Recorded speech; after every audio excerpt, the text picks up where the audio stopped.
Let us pray. Blessed and loving Lord, we lift up to you those that are searching for you, those that are anxious to know you better, those that want to really know your love. And we lift up and hold up to you ourselves as we try to be the vessel to teach them, to help them to learn, to show them how to reach you.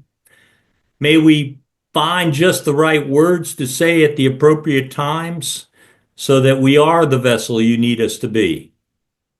Amen. All right, let me share here.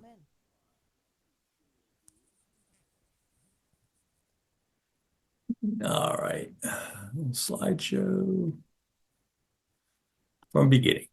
Okay, get rid of that. All right, if you haven't already, please mute yourself and we'll come back when we get done. If there's any burning question as you go through, put it in the chat. Shirley tries to keep half an eye on that and she can let me know if something comes up. And tonight, what we're going to do is we're going to just remind ourselves of some of the basics. We're going to spend a considerable amount of time on Facebook groups and events, the details of those, because those are two of the most powerful tools Facebook gives us. And then we're going to go through and talk about some very specific things and talk briefly about how each one might be used. So we remember that the goal for all we do is not to increase attendance or budget, because those are goals about us. Those are selfish goals. Rather, our goal is to help people grow closer to God. And if we do that, if we show God's love by word and example, to use our baptismal covenant, some people will want to associate with us, and some of those people will want to help us with ministry, attend on Sunday, and donate. But those are side benefits. Those aren't the primary reason. You'll see this slide again toward the end. I just want to remind you, there's going to be so much and you can't do it all.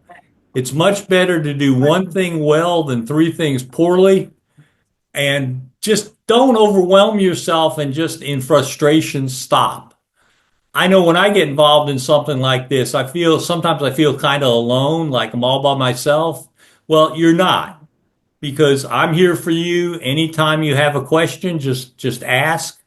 And if you want help brainstorming priorities, look at your context against all these ideas and find out what works best for you. Just ask. I'd be happy to be that outside voice. And my information's right there. Use it anytime I can be of help. I believe God created all human beings with a desire to grow closer to God. And if so, why aren't our churches full? And the answer is we're not trusted.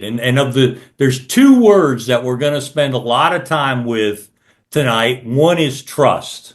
We're just not trusted.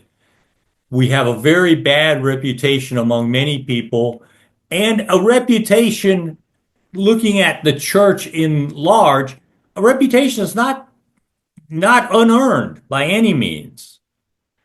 And we also have habits and schedules we're challenging people to change. So this slide is, I think, useful. I invite you to spend time reflecting on this and ask yourself, what can you say to the world at large that helps them understand your church is not hypocritical or your church is not anti-intellectual? And those last two, boring and irrelevant, some very recent research linked those up near the top of the concerns people have. Basically, that they're going to waste their time. And we need to get across to people that no, it's not going to be a waste of time. Try to help them understand that this is a good use of their time. This slide I showed you last week, I keep showing it because my granddaughter did it. So I'm kind of proud of it. But I think she reflects fairly well what her generation and a lot of people think about church at large, again, when they hear the word church. So that's our challenge. Would you want to associate with those people? Why would we expect others to want to associate with them? Because that's what they think of when they hear St. John's Church.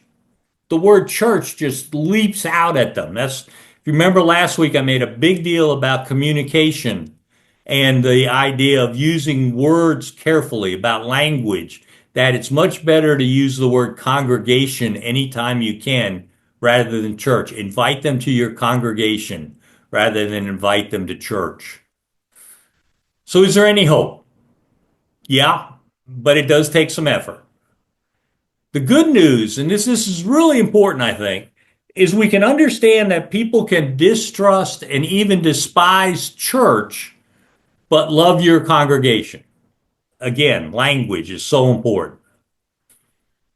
This is a very brief thing. A couple vestries have found this helpful for the cynics on the vestry, that about 80 to 90% of Americans believe in a higher power, and about 25 to 30% have a fulfilling spiritual home, which more often than not is a church or a temple or a mosque, some organized area.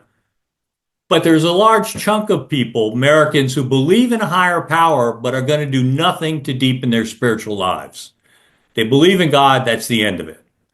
So what we end up with is about 1 in 3 or 1 in 4, I use 1 in 3, Americans believe in God, have some interest in deepening their spiritual lives, and would talk to us if they know the conversation will be respectful.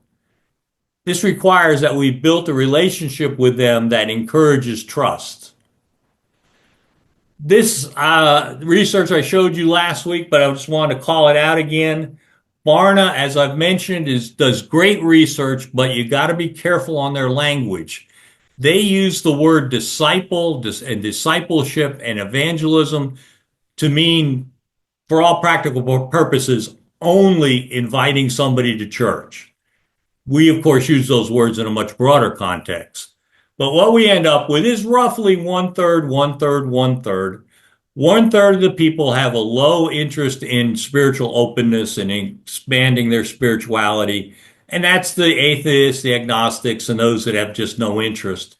About 1/3 have a high interest. Those are the ones, most of whom already have a fulfilling spiritual home. They just want to still deepen their lives.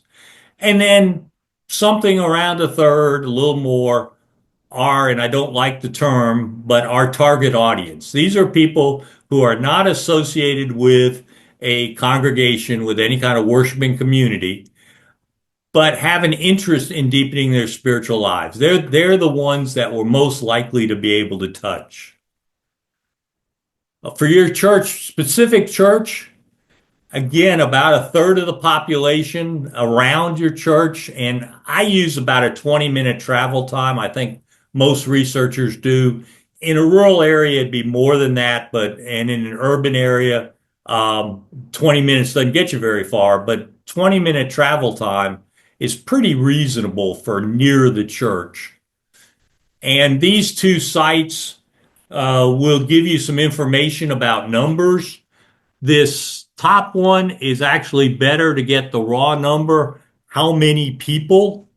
If you want to talk about what you want to do for social ministry, the second one from our national church has some excellent information. If you want to know how many people near your church are food insecure, for example, that would provide a lot of that information.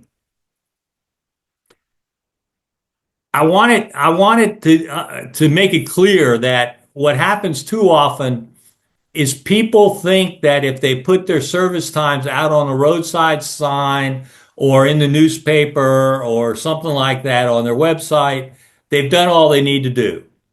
Well, if people wanted to attend, if all they needed was the service times, they would have already been in church. We've got to go beyond that. We've got to, and this is the second key word, the first one was trust. We need to intrigue them enough to want to know the worship times. We've got to get them interested enough so they ask us what time is the worship. That would be kind of an ideal situation. So how do we do it? Well, I think it's a 3-stage process. The first stage is what I call the intrigue stage. This is people who may be vaguely aware there's a church that they drive by every week or every day on their way to work, but that's the extent of it. We want them to get to know us, like us, and at least a little bit trust us. And at that point, we hope they'll begin to interact with us. The intrigue stage is all impersonal. This is your newspaper articles, your banners in front of your church, your social media, all that kind of stuff. Then we hope they'll interact with us. Now, this can be on Sunday morning, but more likely it's going to be something else like a blessing of the animals, something other than your standard Sunday service. It might be lessons and carols. After that, we can begin to build a relationship. And this can take months. And the problem we run into is people who expect instant results. The person on the vestry who says, we spent $30 on a Facebook ad and I didn't see any new people. It's gonna take time. It took decades for churches to get to be where we are as far as people's opinions of us. It's gonna take more than a week or two to change those opinions. But what happens too often is we ghost the people we do have a chance to talk to, whether it's online, whether it's someone comes for a blood drive, whether it's somebody who does come on Sunday. We just don't build a relationship with them. The relationship is by far the most important phase. The intrigue and the interact are important, but if we've done that and we don't build a relationship, if we ghost the people, then we've wasted our time. The keys to relationship are to be regular, consistent, friendly, personal, gentle, engaging, and short. Basically, think of this at this initial phase. This is more like chatting with the neighbor you barely know. It's something you want to be friendly with, you want to be personal with.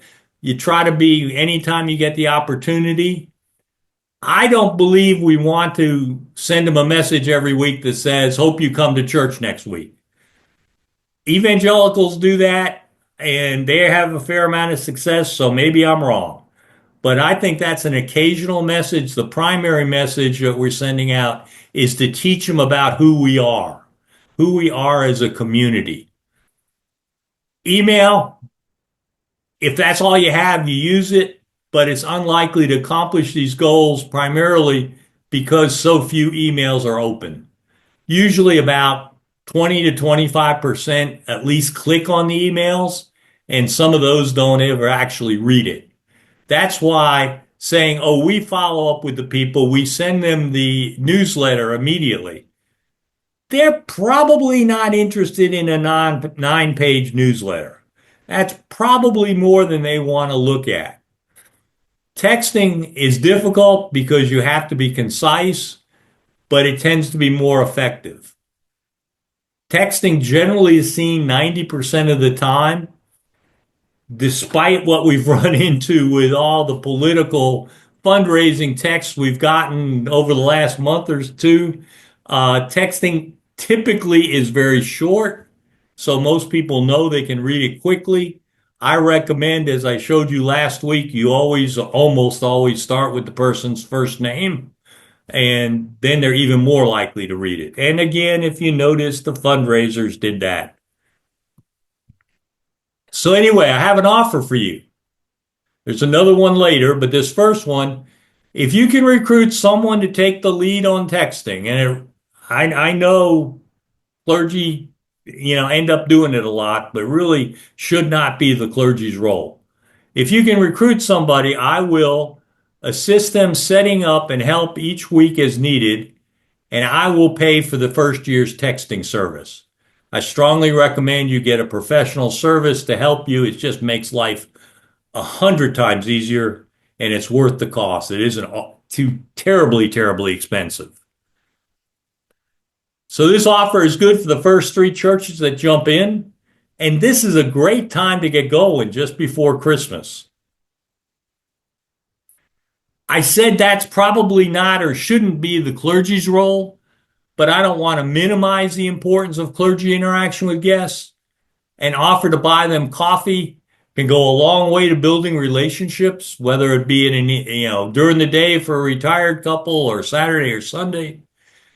And I really hope, and somebody who was on this morning said that she's been really busy doing this. That's great. But most likely you'll be very happy to have 2 appointments a month.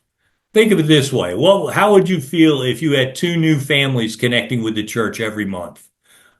I would feel that's a pretty good result. All right, and interact. If you get your head around this, you get your head around most of what I'm going to say for the rest of this presentation. And that's for everything you do, ask, how can I meet new people through this activity? Not just see them or even greet them, but meet them. And I think the minimum is in meeting, the criteria is to at least exchange first names. So the question you might want to ask is, how many of last year's Christmas guests are active today? This is kind of a good evaluation question on how we're doing building relationships.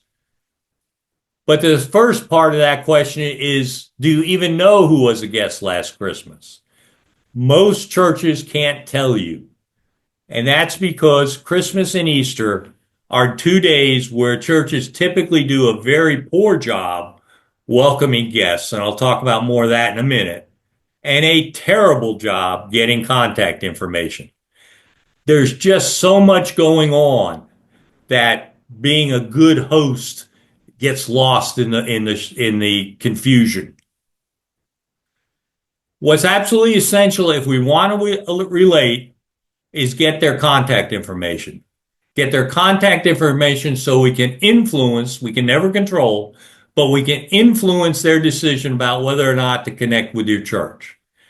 I think name and cell phone is the minimal, and I think it's best. And I've got lots of material. If you didn't get it last week or previous, just please ask.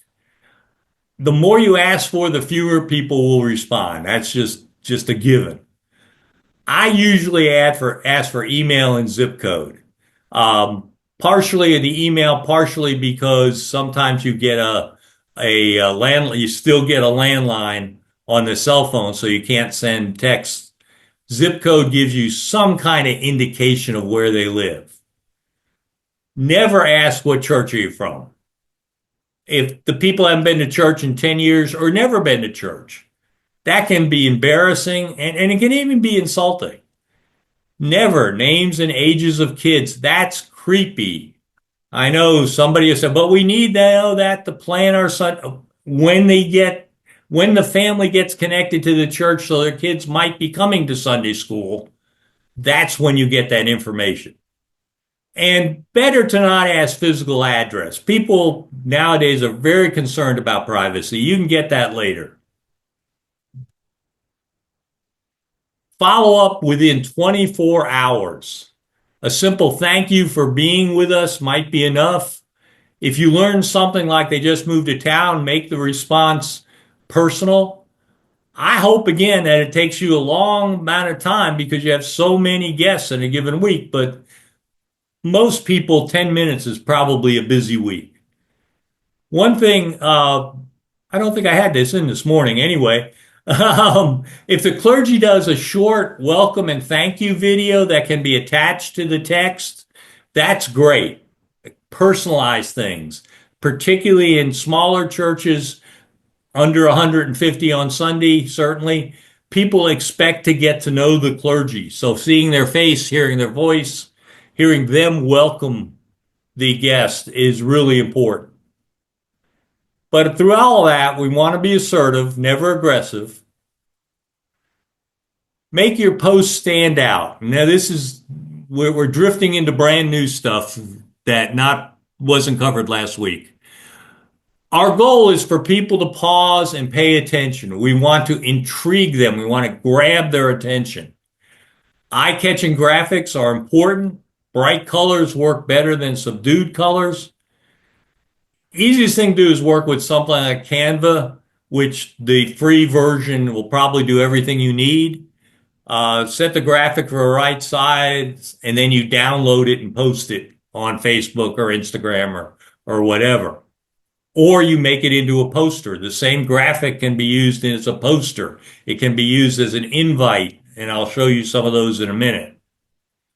Another tool to grab attention is the text above the photo. And by that, what I mean is this right here. This is what people see. This is the headline that either grabs their attention or you lose it.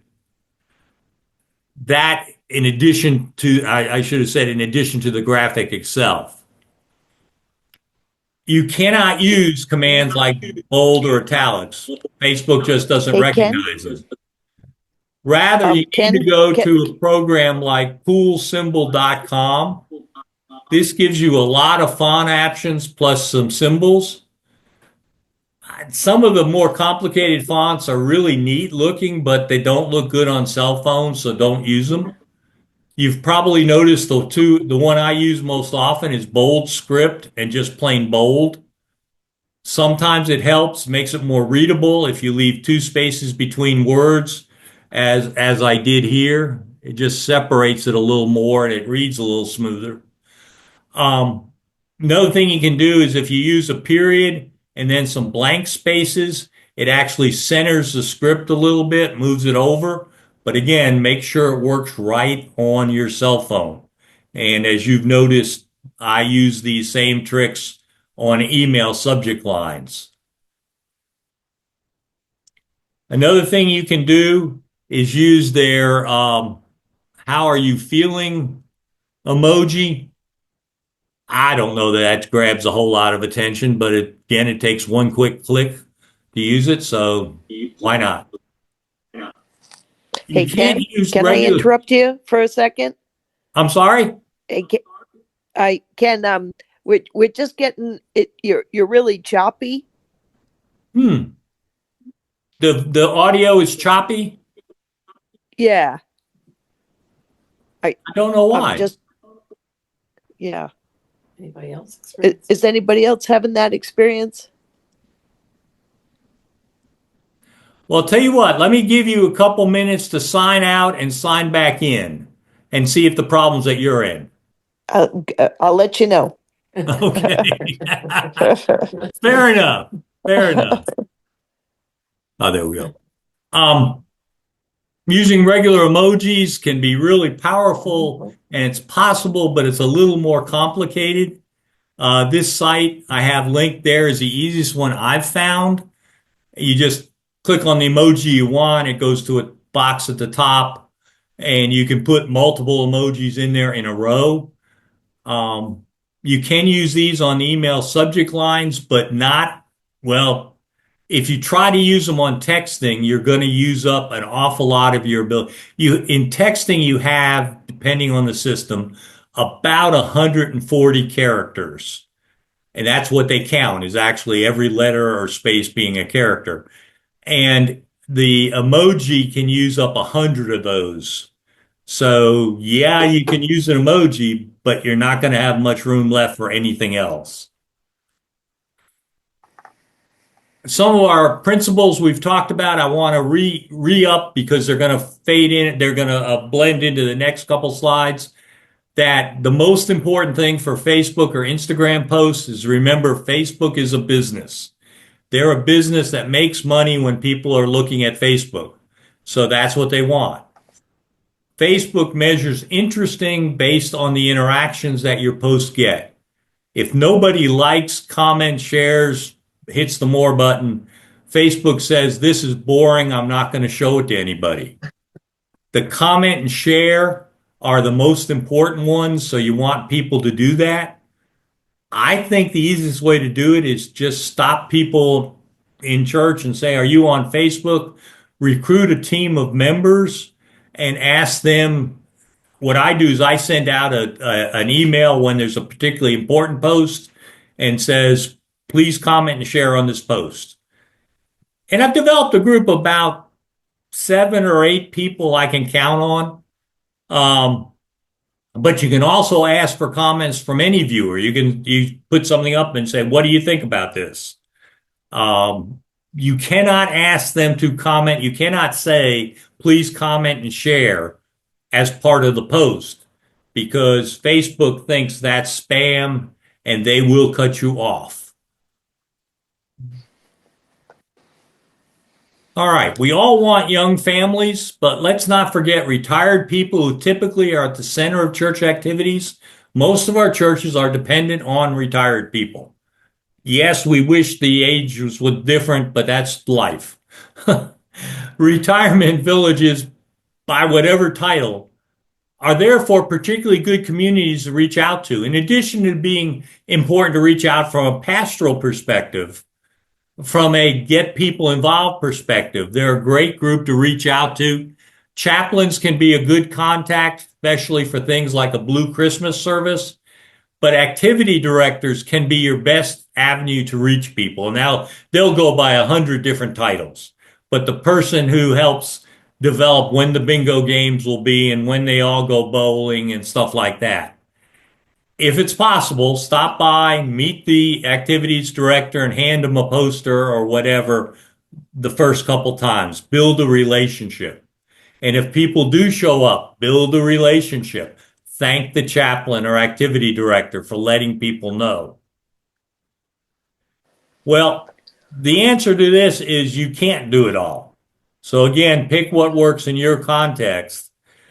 The team, I find it's best to begin by asking for simple tasks, like will you comment and share? And once people understand the importance of that, I can ask them to do a little more. Daughters of the King and Brotherhood of St. Andrew have taken vows to evangelize. Daughters of the King very specifically include evangelism. And of course, our baptismal covenant says we are to proclaim by word and example. I invite you to think about your shut-ins and mobility limited people, particularly those who were once very active, because they may be looking for ways to help their church, to still be able to help their church. And they're probably keeping up with the grandkids and the kids on Facebook, so they know the basics. Invite cards. Personal invitations will always be the most effective thing. John inviting Brad to come is much more effective than posting on Facebook. But it's really hard to get members to do. They're most likely going to invite them to a special event, and Christmas Eve qualifies here, than just any old normal Sunday. They're most likely to invite people when you make it easy for them to do. So you can print a simple 4x5 card. You can print it in the office. You print 4 to a page. Heavy paper, use heavy index weight paper so it's not easily crumbled and put in somebody's pocket. A business card works well too. You can get 100 cards for, I said under 20, probably around $20, including postage and everything to get it back to you. I think what works best is have an influential member hand them out after the service, asking everyone to give them to 3 to 5 people. I like having them prayed over before the end of the service and then hand it out. There's something about that just gives them, I think is appropriate and gives them more impact. Personally, I'll leave a few at the PT's office next week, the barber shop. And I just leave them there and say, if anybody here around doesn't have plans for Christmas Eve, they may want to consider this. That's as pushy as I get. We'll talk about the pageant, but kids inviting their friends can be the most powerful way to reach out to people that you have. This is what I meant by intrigue cards. This is one we did for Ash Wednesday. Very nicely fit, 4 on a page. This is the business card style. This is one we're setting up for this year. It needs a little bit of editing, but gives you an idea of the front and back. What we decided to do is to do the Blue Christmas on one side and Christmas Eve on the other since they're right on top of each other as far as calendar goes. I do recommend springing for the premium paper and rounded corners. That'll add maybe $5 or $8 to your order. $20 to $30, including postage for 100 cards with all that extra. And the important thing to remember, it takes about 2 weeks to get them. So if you want to do something like this, you need to do it right away.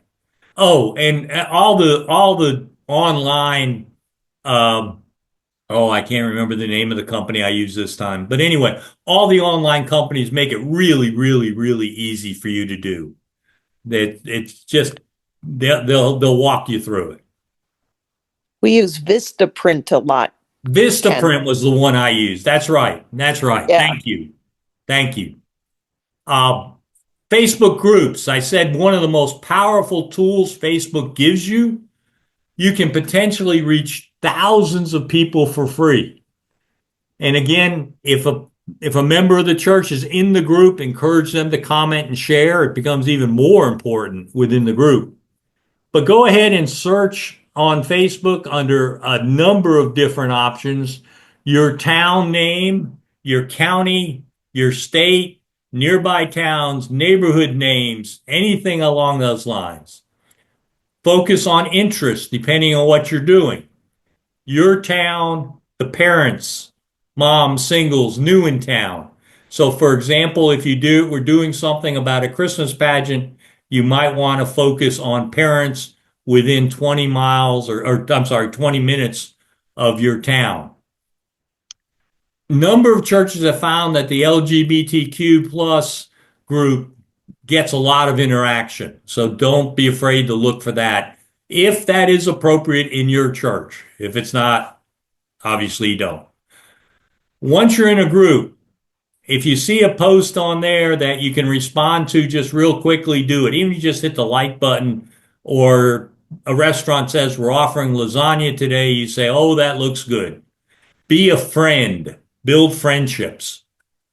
I wouldn't bother with the yard sale groups other than when we're having a yard sale. And there's training video I did to show you how all I talked about. It steps you through step by step. And this is just one church in Colorado. You can see the first one had 7,400 members. The next one only had 1,000. You're putting it in front of 1,000 people. The LGBTQ was a fairly small group, but Boulder Happenings and lots of communities have groups with the word happenings in them. That has 10,000 members. So if you were to do all these, I added it up one time. Lafayette Rocks has 13,000. I think it ended up being about 25,000 people you could reach if you simply posted to these groups. Now, there's obviously some overlap.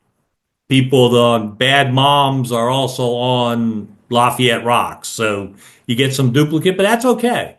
Now, I do tend to try to post different graphics in each one for that reason, but that's not hard to do.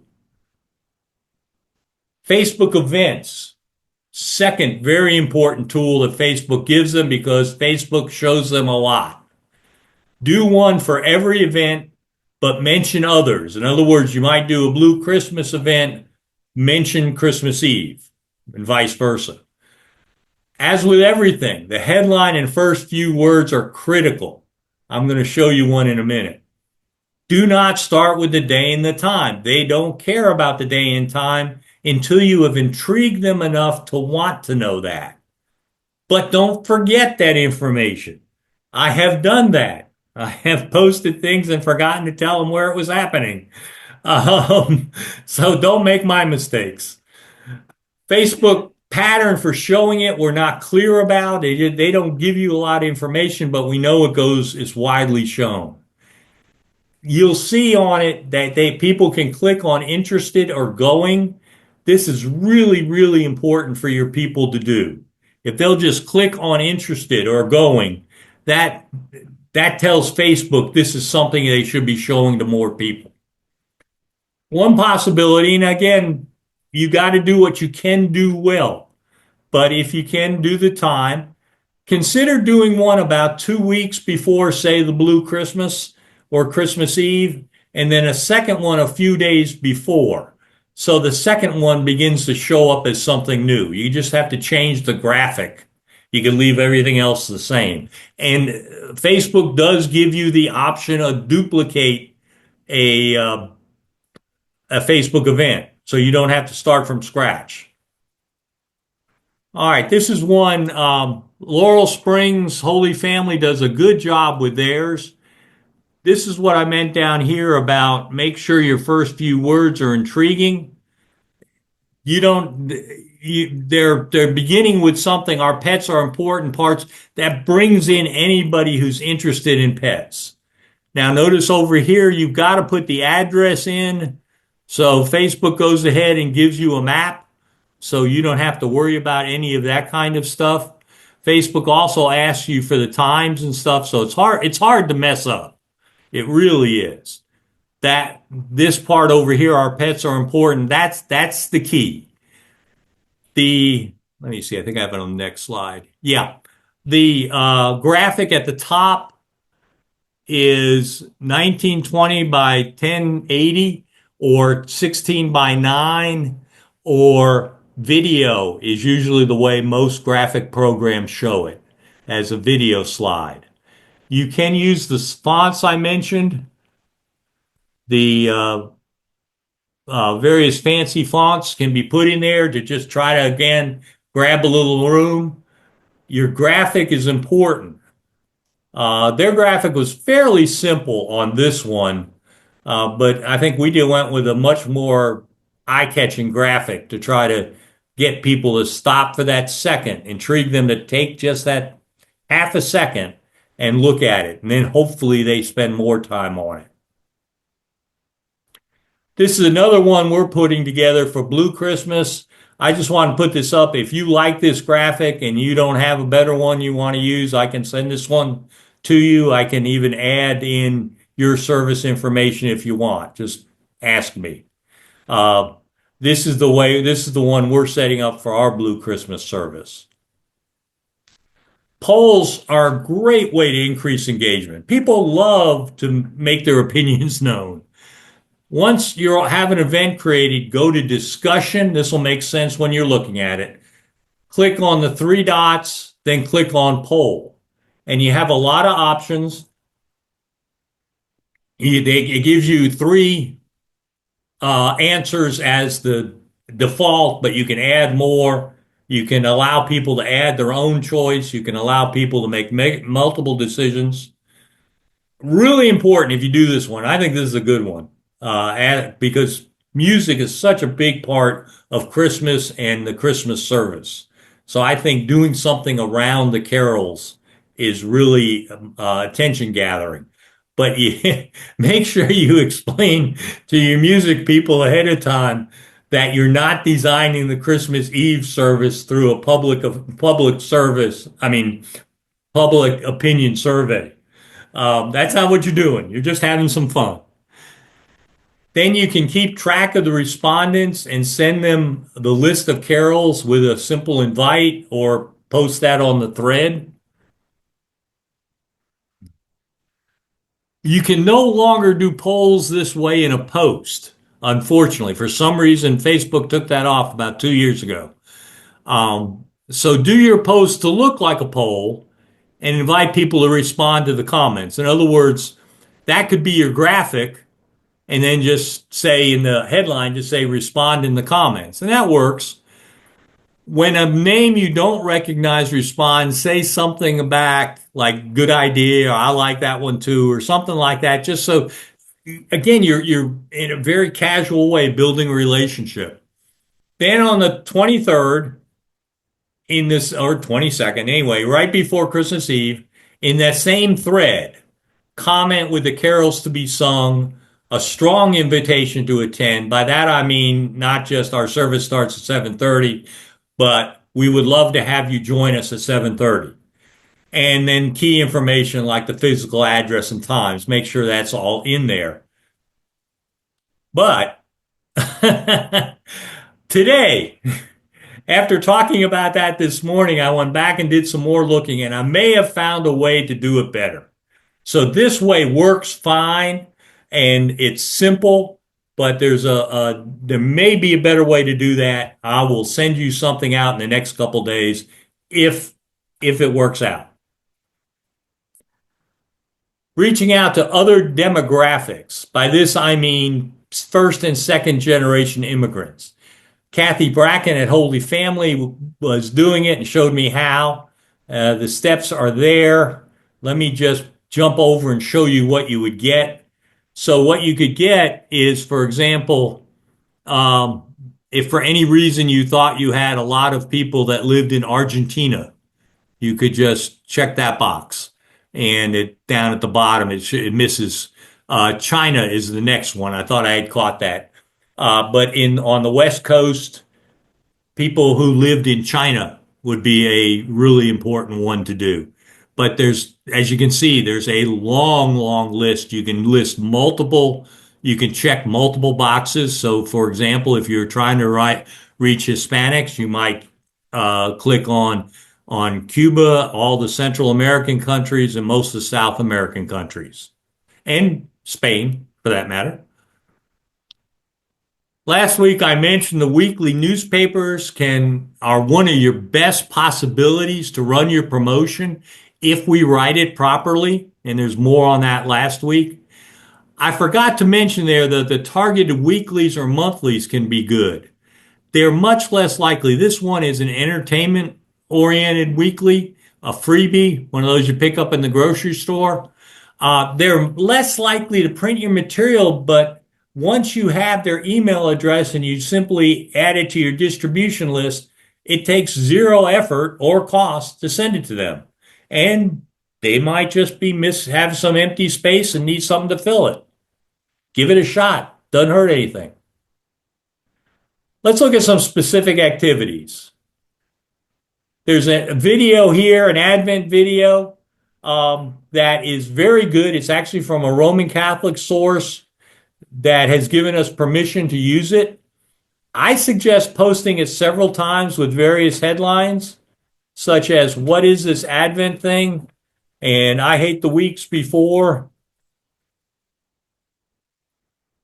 Where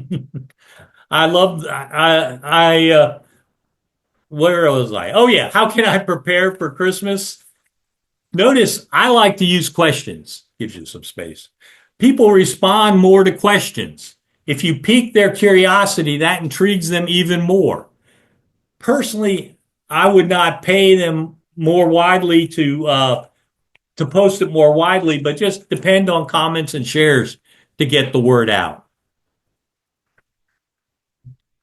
Blue Christmas. I've mentioned. Hold on just a second. Just scrap paper if you need it. Oh, okay. I don't need it. I just want that back. Okay. Shirley and I were exchanging papers. This is a Blue Christmas, I think, is first and foremost as a pastoral offering to the community. Secondly, a way to get your church known. Thirdly, a way to meet people so you can build a relationship. You're unlikely to end up with a full church. If you have 2 or 3 or 4 from outside, that's probably a pretty good return. But I think most churches find that their members find this to be a very important service. And I will send out some liturgical resources. The theme is Christmas is not joyful for everyone. Christmas after a loved one's death or something like that can be very sad. The service should be subdued but not depressing. The typical day for it is December 21st, the winter solstice, the day with the least sunlight, the most darkness, but it can be done anytime. Chances are you're going to be one of the very few churches and very possibly the only church in your area that's offering this. Therefore, it's a good topic for a news release, and can send you a paper with ideas. Retirement communities that I talked about before, great places to promote this. Also, the local hospice and funeral homes. Many of them have grief groups and may be willing to announce what you're doing. Announce too that you will pray for people by name if they submit their information. Likely you will get more contacts this way than through the service attendance itself, but it will be a relationship building. All the tools are good for this. Plus, this is one I would seriously consider paying for a boost. Christmas Bazaar. Now, I know that the only group that may be more dangerous to mess with than the choir is messing with the people setting up the bazaar. So we're not messing with them. We're not making any major change. We're going to do a couple little tweaks that is not going to affect them and may actually help them raise more money. The question we have is, what will people know about your church as they leave the bazaar they did not know going in? Or another way to phrase that is, what would you like people to know about your church as they leave they did not know going in? Because probably on most years, all they know going out is where the fellowship hall is. That's all they have learned about your church. So go ahead and intersperse a table or two within the displays, in between clothing and whatever comes next. Have a table there about your church, and not just let me tell you about your church. People are not likely to stop by that. But focus on ministry. And again, questions work better than statements. Does Saint Somewhere make the world better? Can youth have fun, learn, and serve people? You know, simple things like that then somebody might come over and want to have more information on it. A photo poster can be, join us Christmas Eve to sing in 3 of the carols you're going to sing. If you're doing a candlelight service, use a photo of that as the background. And then you get the candlelight, you get the singing, 2 of the major things people remember from Christmas Eve past. Remember your rules. You got to grab their attention in half a second. And if you're talking about a poster, it has to get their attention from 6 feet away or more. We'll talk about invitation cards. Hand them out at checkout and offer the contact card. Have the leader announce every few minutes, thank you for coming. Lots of interesting things happening here, and we would love to keep you informed. Please complete one of the cards you will find at the checkout or wherever. Another idea we've used is for every 30-minute period from 5:30 to 6, have a drawing for $5 off anything they buy. Ask for a donation from members to offset the cost. You may find you actually make money doing this because people stay around longer and buy more. But the primary thing you're doing is the entry card for the drawing becomes your contact card. You get their name and phone number on that. I pointed these out last week. This is a banner, and on the right, you can see the banner being used at a plant sale. A banner like this can be used at any activity or just when something's happening like a blood drive at the church. Last time we had a blood drive, we noticed this one woman sat there and read through the entire banner. I don't know if, as far as I know, she never came to church on Sunday, but it made an impact. Large photos work really well. The fonts on these could be a little bit better, although live they make more sense. You can easily get them printed by engineers' offices, architects' offices. Lots of places now have large-scale printers. You don't necessarily have to pay for it. Put them high enough up so somebody standing right in front isn't going to block the whole thing. All right, walk-in or no practice Christmas pageants. Another one that the perfectionist adults will not like.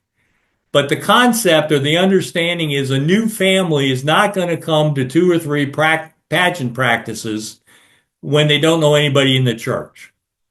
So you announce any child can participate. You can't have too many sheep or angels.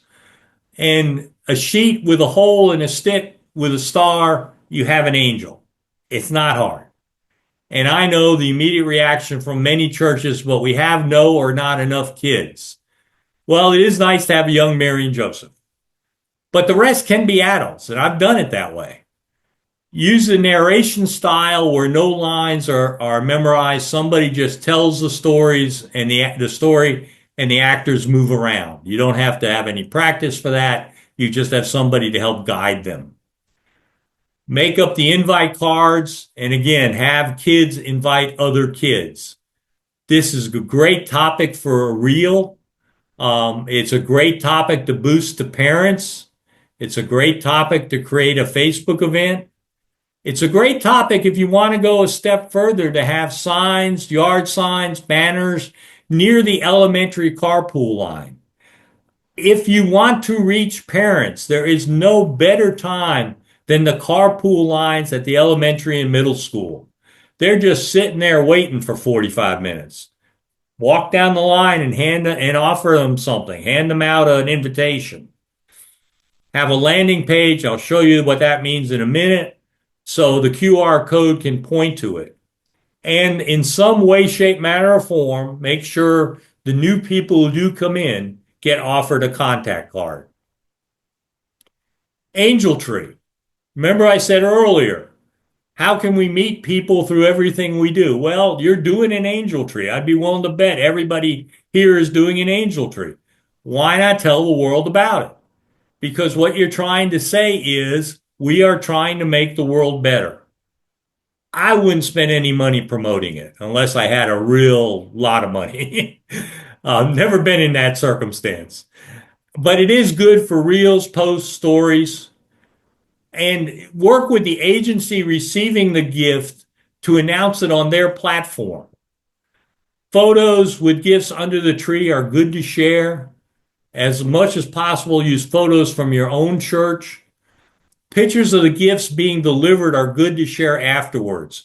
You're probably dropping the gifts off around the 15th, 16th, 17th of December.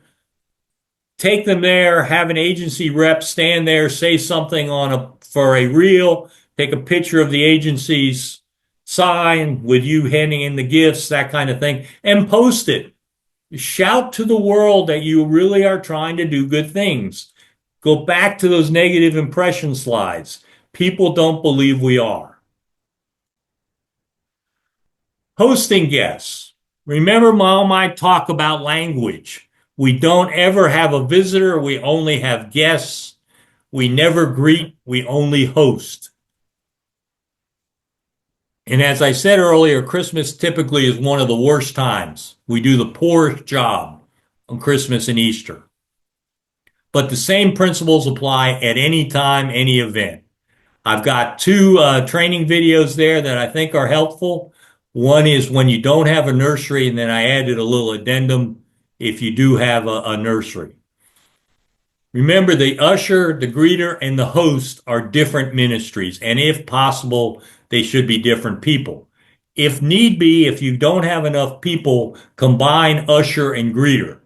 Host should be a separate person, because that person is likely to only be able to host one person or maybe two on Christmas Eve. You only have 2 to 7 minutes from people walk in before the service. You have time to talk to them, build up just that tiny bit of a relationship, and then they move on to the nave. You don't have time to talk to a lot of people. It's important that the host spend time with the new person. If they just want to head on in, you listen to them in. The training videos give you some scripts that are helpful, I think, particularly for introverts that say, I don't know what to say. Well, have them watch this. They may find it's a little easier than they think. Hosting guests continued. Mention the guest card. If you mention the guest book in the narthex, and this counts both before and after the service, make sure they have the freedom to not fill it in. You don't want them to fill it in and then leave with this nasty feeling about you, saying, I was forced to fill that in.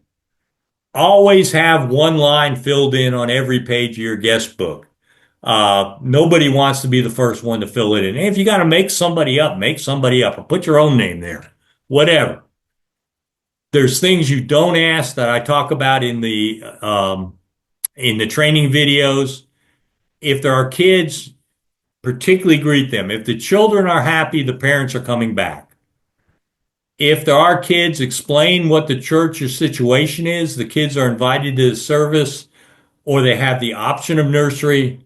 Or if your church requires them to go to nursery, find a polite, gentle way to say that. If they need the nursery, restrooms, quiet room, don't just point them down the hall. The host should take them. That's what a host does. It takes them to where they can at least see it. If it's a nursery, the host should actually take them into the room and introduce them to the nursery keepers. Introduce them to the usher so they meet another person, have another name, and you get to mention their name again to help you remember. During the opening hymn, the host should stick around for the latecomer and reduce their anxiety. As they're walking in, don't worry, you won't be the last person. You don't have time to have any conversation with them, but you still can project a welcome. After the new people are in the nave, probably while that opening hymn is going on, I think it's important to write some quick notes about what you've learned. These are things you can share with the clergy and the team later. And if you're like me, if I don't write down their names, I'll have forgotten by the time that hymn ends. Go to the narthex during the closing hymn and work this out with the clergy ahead of time, whether or not they want to be told the person's name or if they want to get it themselves. This is another time you can offer the guest book if need be, but again, don't force this on them. We're assertive, we're not aggressive. This is one that I got reminded of this morning, I forgot all about, but the holiday parade, great time to reach out to the community. If you can, make up some of those invite cards, walk along with a float, inviting people, handing out the invite cards. It can be very simple. Bonfire, carols around the bonfire is certainly one of my favorites. We had a lot of fun with this. Build a bonfire, or at least a fire pit, buy marshmallows, sing carols. If at all possible, do it where it can be seen from the street. People are not going to turn in very likely, but they'll go by you thinking, hey, that church does some interesting things. Hardest thing to do is obtaining an outdoor large screen. Sometimes you can get them from your city recreation centers. A sheet on a wall is not great, but works okay. And screens are not terribly expensive. And this is a mistake I made the first year, even with the flames, with the fire, it's too dark for printed lyrics, and people only know the first verse of most of the carols. Little thing I learned, if you want to make marshmallow sticks, the 1/4-inch dowel that you can buy at Home Depot or wherever is the same type wood and size as pencil, so you can sharpen them in pencil sharpeners and have a very good marshmallow stick. Facebook posts, event, reels, boost, all good. This can be a really good news release material since it's unusual, and it's great visual for TV. We got TV there a couple of years. As far as music goes, you don't need much. A guitar with 2 strong voices can provide enough leadership. An amplified keyboard is a little better. As third option, hire a couple teenagers to provide the music. You do that, their friends will probably come, and you'll have some young people there. And the local school's music teacher likely can provide you names of some kids. We found we had to slip in some non-hymn songs like I Wish You a Merry Christmas. There just aren't that many religious Christmas carols because you want to use up about 45 minutes, somewhere in that time frame, so you have time to mingle. You have time to actually get to know each other. And again, the leader says thank you for coming and tells them where they can complete a card. Always make sure people know where the restrooms are. Christmas promotion. This is one of the few times I would consider Google ads. I think the money's better spent on Facebook or Instagram, but this is one of the few times in the year that somebody may Google where does the church having a Christmas Eve service, something like that. You're probably going to get blown out by the money the big churches spend. That's another reason I would hesitate to spend a lot of money on it. All the various efforts, the posts, the reels, the events, the boosts, all important. Nextdoor is also good. Remember, Nextdoor, you've got to post as a conversation with a neighbor, not as an ad. So you can still have the graphic about the carols around the bonfire, but you say, looking forward to this, it's always so much fun. Think about the why to help plan your promotions. Why are people likely to attend? They might have good memories of their own. Chances are, if you ask, it's the music and the candlelight. It is not, sorry to my colleagues, it is not the sermon. It is probably not the readings. It's the music and the candlelight and the fellowship. You may have some social family pressure or a habit. I'm visiting mom and we got to go to church with her, that kind of thing. If they're coming from 3 states away, they're not a prospective member, but if they're in the next town, it just may be they'll come back with mom on occasion. They might have a desire to give their children good memories. It could be curiosity. Somebody who's never been to a Christmas Eve service before, and there are lots of people like that. Might just come out of curiosity. Hope Christianity can make the world better. Will I be welcome? All of these are possible reasons that you can promote around. Again, reels and post topics, good ones. The church being decorated, choir practicing, clergy in a panic, the hope Jesus gives us, what is meant by the word incarnate. And I'm going to show you some examples of these in just a second. The carols that are going to be sung, and as I mentioned, a poll can be good, and a landing page. So this is the type of thing I mentioned. Just very simple. You're focusing on Christmas memories. You're asking, do you remember these? And you pick 3 carols that are fairly familiar and you're likely to sing. And then you just, in fairly small text, is the invitation. This is what I meant, excuse me, this is what I meant by a landing page. It goes on your website. It's just a very simple page. You could do it in Word or whatever, depending on your who works your web page. It just has all the information they need about every event happening up to Christmas. So you can do a link or a QR code. They only have to go to this one page. They don't have to go searching around. Lessons and carols. If you attract people from outside the congregation, it's most likely to be people that we call them the dones. Those are people who are done with church. They used to be very active in church. They might come back for lessons and carols. Someone who's never been to church before is unlikely to. The music will be the attraction. Not a whole lot of people are going to attend to hear the scripture read. They're going to come for the music. If you've planned it for the congregation, you're going to do it anyway, promote it. Promote it even if it happens after Christmas. I cheated. The first Sunday after Christmas was always lessons and carols, so I could have a couple days off. It's another good use of all the promotion material possible. I would put my spending budget into Christmas, Blue Christmas, those probably not into lessons and carols. But that doesn't mean I wouldn't promote it, have an event for it, do all those kind of things. I just wouldn't spend money on it. All right. I've probably already freaked you out by giving you all this stuff, much more than you can possibly do. And that's absolutely right.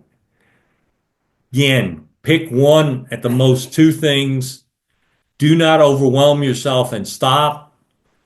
Remember again, you're never alone. And you may be feeling like that right now. Oh my God, how can I? You don't have to do it all on your own. I will help you in any way I can, including just brainstorming priorities. Just ask. Now, the second offer I have for you is I will reimburse you up to $50 for your promotion costs. That's up to 5 churches. What people have asked me how this works. When I do supply, I just set this aside to give to other churches. I said anything I make doing supply that way. That's just what I do. I would suggest you start most of your things about 2 weeks before Christmas, although you can do some of the getting ready for the choir practicing and stuff like that 3 weeks before. Can't say enough. Importance of people commenting and sharing. Then I'd boost through the 20th through the 24th, the 19th through the 23rd, something like that. Remember, on the reel, the opening scene may be the only thing they see. They may not click on it to watch the reel. So include all the information. Again, ask me if you need help with any of these graphics.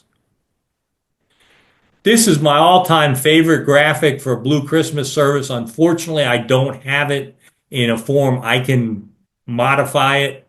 All I have is what they actually put out. But it just has the emotion in there. It has all the information.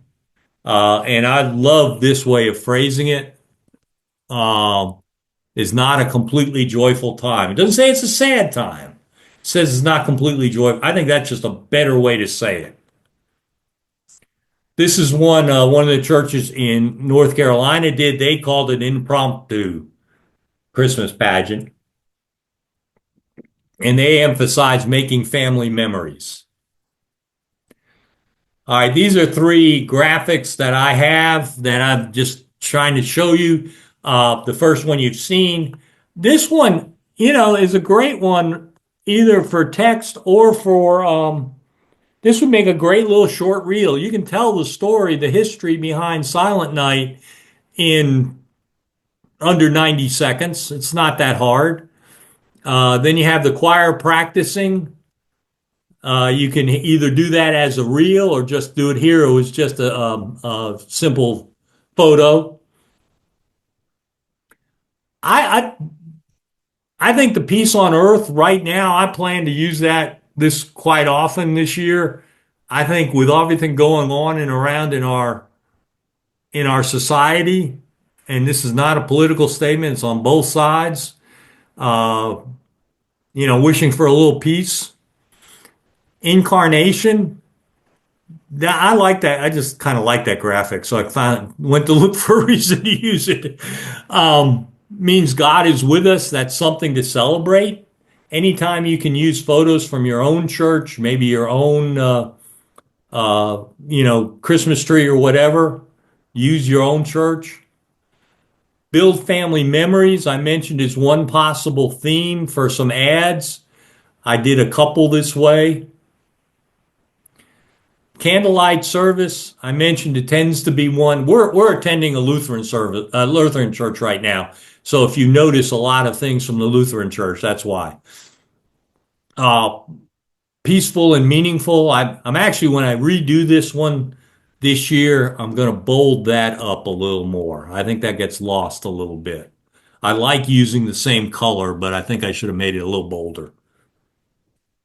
Then just some other tiny child's impact. That's an interesting thing to build off. What an impact this little tiny baby has had. Well, your first priority remains prayer. And as you're doing all of this, as you're sending out your invite cards, as you're posting things, pray that what you're doing is what God needs you to do. Not that the other person be changed, but that your actions be appropriate, be effective. I had to listen to that homework last week for you, just some simple things, but let me talk about this week. Send or deliver invitations to Christmas events to senior centers. That's important this week because they're working on their December newsletters now. Write out a schedule of events and when promotions will be done. Basically, a work list. Don't overwhelm yourself. It might be a good time to ask the photos of the church from previous years be sent in. See if you can use any of them in some of these posts. And then after Christmas, take a break. But first, contact those guests and keep in touch with them. Set up a system. Keep on posting. Again, hopefully this is not entirely the clergy's responsibility. Unfortunately, Facebook does not give you a way to prepare your prepare your posts ahead of time and schedule when they'll show. There are third-party ways to do that, but Facebook doesn't give it to you. And then just watch right after the first of the year. I've got 2 new series I'm working on. One is about Lent and Easter. The other one is a surprise. So watch for the announcements about that. So go ahead and unmute yourself and we'll see if there's any comments, questions. I just want to say great presentation. Lots of great information. So great. So great. Good. Good. We took the bold step this year and got a small grant, and we actually pay a social media expert to do some of our stuff. And in doing so, we've seen a huge increase. Not huge, we're a small church, but we've since the beginning of the year, we've already had 10 new folks come. Great. Yeah. Yeah, we went from 8:00 service that had usually about 4 to 6 people, and now this Sunday we had 18. Oh, Yeah. So we've been taking your advice on a lot of this stuff, and once we dedicated, it was one thing to have volunteers doing some of this, Facebook, but once we had somebody who was actually making the post, had put together, we too put together a project outline so that, we know when we want something to go out. It has to be made by a certain time, has to be okayed by everybody. Those things really began to make a difference for us. Oh, good. That's exciting. That's exciting. Yeah. Well, I think we have to thank you for it. You really gave us the motivation to really start doing some of it. Michelle started doing some of it for the blessing of the animals, and she was with you a couple of rounds ago, and then we really started putting a lot of this into practice. And the only thing I'm sad is, like, I would wish you have so many more churches part of these programs. It's so amazing. It's really frustrating to me when I go to clergy conference and hear clergy, let's see, what would be a polite word? Discussing what's happening with their attendance. Yeah. And I go to them and say, well, what are you trying to do about it? And it's like, whoa. Hey, Margie, what part of the country are you in? Margie, what kind of part of the country? In case you couldn't tell, that's a Rhode Island accent you're picking up on. Okay.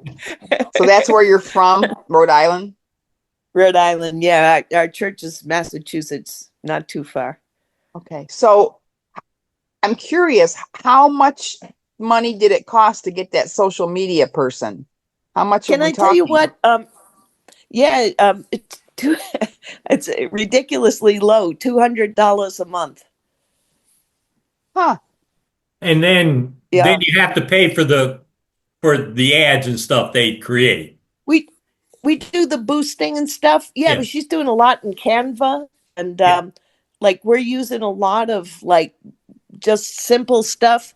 What happened too was we have a thrift shop, and the thrift shop became a way that we really wanted to use as outreach and ministry. And we had once we started using and linking to local groups and different, we have communities of Haitian refugees coming now, Portuguese folks, a lot of Hispanic folks, and I mean, w- it was not our parishioners, shall we say. Now I feel like we have an entirely new congregation practically, and they That's count on awesome. us for all kinds of stuff. So, not too long ago, we put out a blessing box. Blessing box is a community food box. We bought one, a wooden one, really nice one, and it says, give what you can, take what you want, but above all, be blessed. And what we do is we load up the blessing box with food, but we also have neighbors putting food in as well. So we'll come on a Sunday and it might be empty. We've got a couple of volunteers throughout the week who try to keep it filled. Um, we also, beside the blessing box, we have a prayer wall that we started in Lent. And the prayer wall is a kind of chicken wire with some kind of contractor ribbon. Mhm. And it got so full from the neighbors across the street. We have a park across the street, and it says, prayer wall. We finally had to take them off, and we had almost 400 prayers that people had tied on to our blessing chicken wire wall. Mhm. It was, I mean, it's ridiculously cheap. I'm surprised the neighbors didn't say, please take that down. It's so ugly. But, If you have you see, if you have a picture of that, would you please send it to me? I would. Yeah, we do have pictures of that. Yeah. Good. And the blessing box. I have Well, to tell you, between the prayer wall, the blessing box, and the thrift shop, the number of people, not the people who come on Sunday, which we understand, but now we're at a point where we probably have more than 200 people over the course of, every 2 weeks that we wouldn't otherwise see. And now Reverend Michelle's going to do because we wanted to expand our thrift shop, and the only way we could do it was it's on Wednesdays and Saturdays from 10 to 2. And so a gang of us decided if we're going to expand it, we started doing Friday nights. And we did it. We had a champagne and champagne and wine and cheese kind of thing going. Folks could come in and shop. We do a $5 bag night on Friday night, that first Friday of the month. And as a result, it's blown up. We finally had to get the square because we couldn't even keep up with all of the sales that are happening. So great we almost problem to feel like have. yeah, great problem. And also it's been incredible. Michelle's going to expand the Friday night so that the kids who come with their moms, they'll be able to come upstairs and have like spaghetti and meatballs and macaroni and cheese. And she's going to do some messy church with them. Good. Yeah. So we're just kind of building off of whatever's working. So The church in New Jersey that I showed you a couple things from, their messy yeah, church congregation is bigger than their Sunday congregation. yeah, yeah. I can appreciate. We're kind of starting to see some of that happening.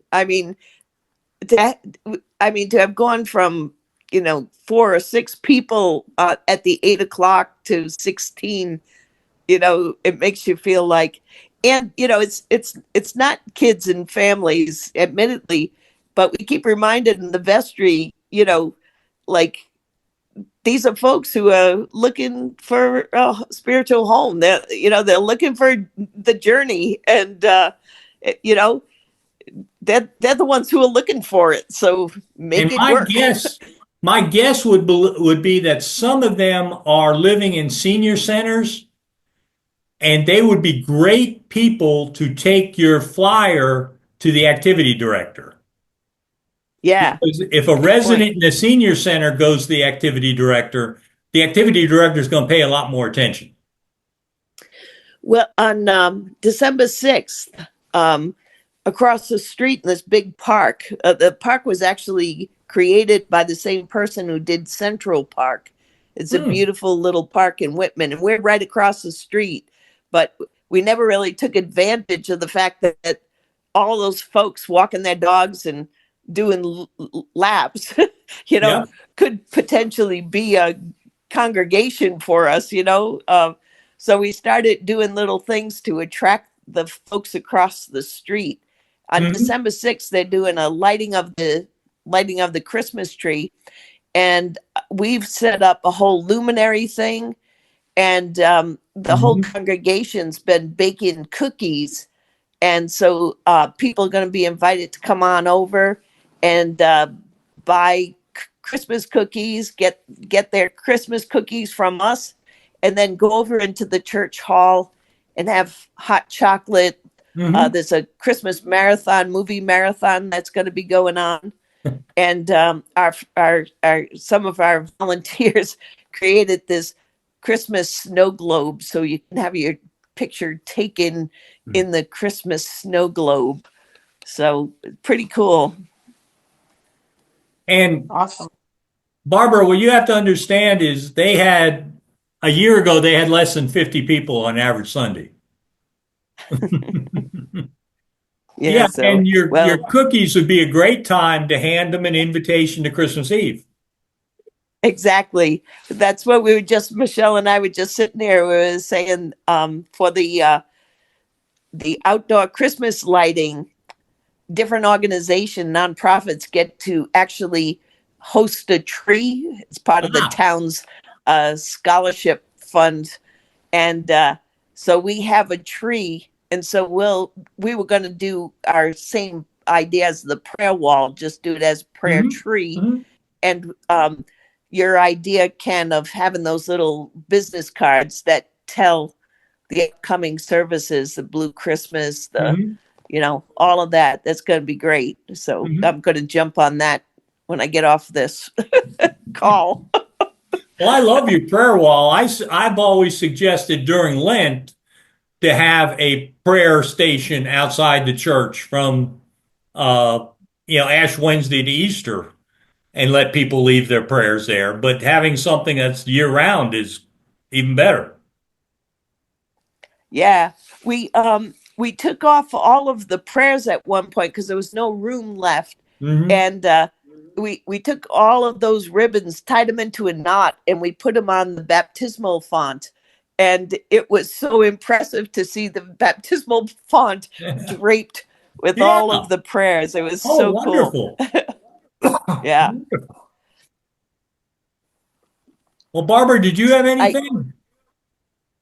No, I'm a little overwhelmed, but I got to take some time to print some of this stuff out and go through it and think about what, like you said, what small things I can start with and not try to go crazy. Yeah. Well, let me know any yeah, way I can help.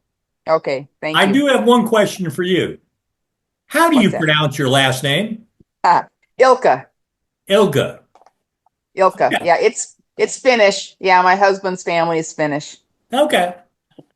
Yeah. I keep on wanting to make it into multiple L's. Then I realize Yeah. no. Well, it's the fonts with computers, right? Yeah. It's hard to Yeah. tell the I's and the L's apart. Yeah. Yeah.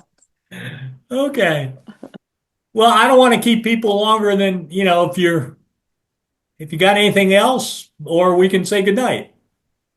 All yeah. right. I would just say, Ken, you might not have throngs coming to these, but you're really making a difference. So Well, it thank really you. mattered to us. Thank So you. thank you. I Really appreciate it. appreciate it. All Okay. right. I'll be Be in sending touch. you stuff. All right. Bye-bye. Sounds Thank good. you. Thanks. Bye bye.